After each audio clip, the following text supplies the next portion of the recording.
The St. Kitts government accepts a recommendation to decriminalize cannabis for medicinal and scientific purposes.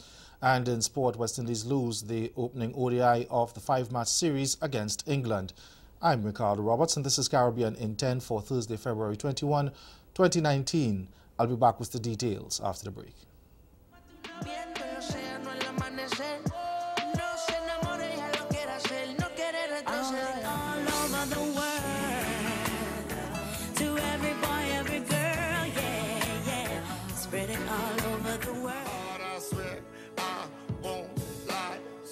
You walk up the door, tell me why I realize. My girl, you a champion. My girl, you a my girl, you a champion. My girl, you a champion. The Barbados Bay Jetty also offers expansive views, but more importantly, the reopening of the jetty after a decade and a half has significant economic benefits. Patricia Nicholson explains. Truckers no longer need to journey 10 kilometers to transport material from the Studley Park quarry to the Scarborough port in preparation for shipment to Trinidad. Now it's a 1-kilometer drive to the Barbados Bay Jetty, where the material is placed on a barge for the sister isle.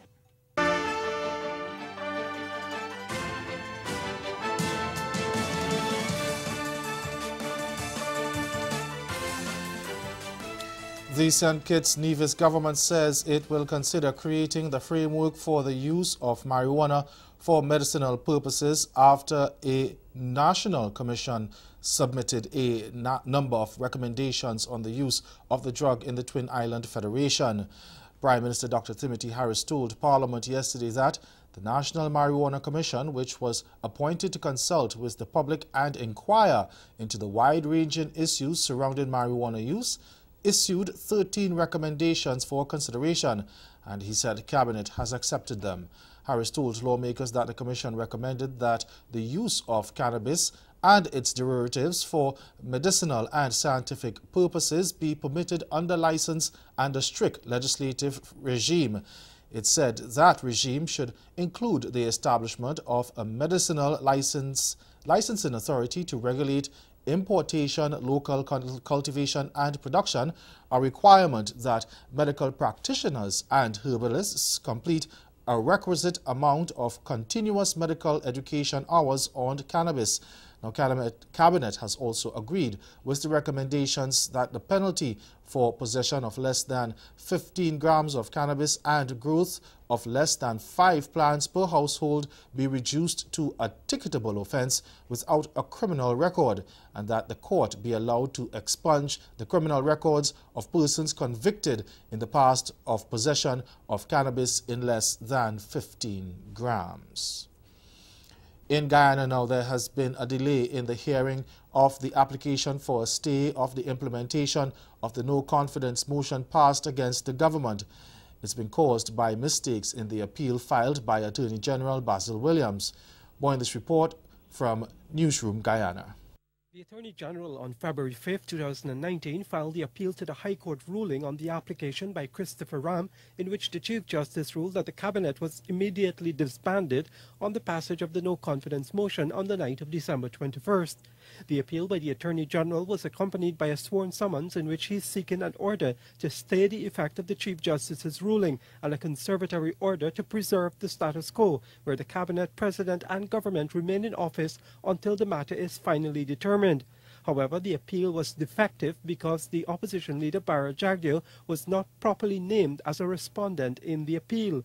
The Attorney General's chamber subsequently refiled the application on February 15th, but that too was defective because while the opposition leader was now properly named as a respondent, the date on the summons was not changed.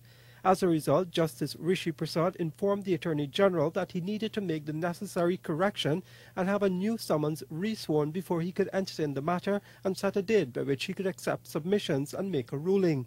The Attorney General tried to get the judge to accept the February 5th application by simply adding the leader of the opposition as a respondent, but the judge ruled that he was not empowered to amend the application to add the name because the rules of the court dictate that a meeting of the full court of 3 judges was needed to make such an amendment. The Attorney General undertook to make the corrections immediately. Opposition political parties in Haiti say they will hold fresh demonstrations across Haiti tomorrow in their demands for the resignation of President Jovenel Moïse, even as the government has started efforts to hold a national dialogue on the situation. President Moïse has met with the former provisional president, Josolomé Prévert, as part of the initiative after the government indicated that persons who have had the opportunity to serve the Republic can, through their experiences, contribute to the search for adequate answers to the current political situation. Prior to the meetings, Moïse also met with members of the Economic Forum, with whom he exchanged views and pledged to make every effort to ensure that the dialogue can start as soon as possible. The government said it is convinced another Haiti is really possible through a sincere dialogue. Opposition political parties have been staging street demonstrations in support of their calls for President Moïse to step down after accusing him of not investigating allegations of corruption in the previous government over Petrocaribe. At least 8 people have died since the start of the demonstration on February 13th. Stay with us. Your Midday Sport is next.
Chris Gayle's 24th one-day 100 went in vain as West Indies paid dearly for a plethora of missed chances in the field, allowing England to complete their highest ever run chase in ODIs and win the opening contest of the 5-match series by 6 wickets yesterday evening. Now, as to chase a venue record 361, world #1 England hardly broke a sweat as they reached their target in the penultimate over with 8 balls to spare and carve out a piece of history at the storied Kensington Oval with what was also the 3rd highest successful runs chase in history. They bettered their previous runs chase of 350 against New Zealand at Nottingham 4 years ago. England were propelled by opener Jason Roy, who blasted 123 of 85 balls, while Joe Root added 102 of 97 deliveries.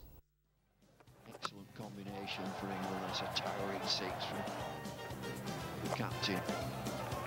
Plays that. He's just so natural. Wonderful entertainment for the crowd.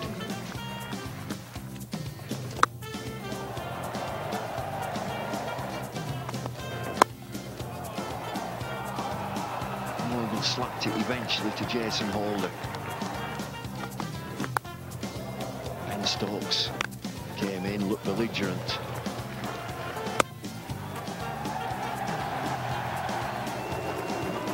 The 14th one-day 100 for Joe Root.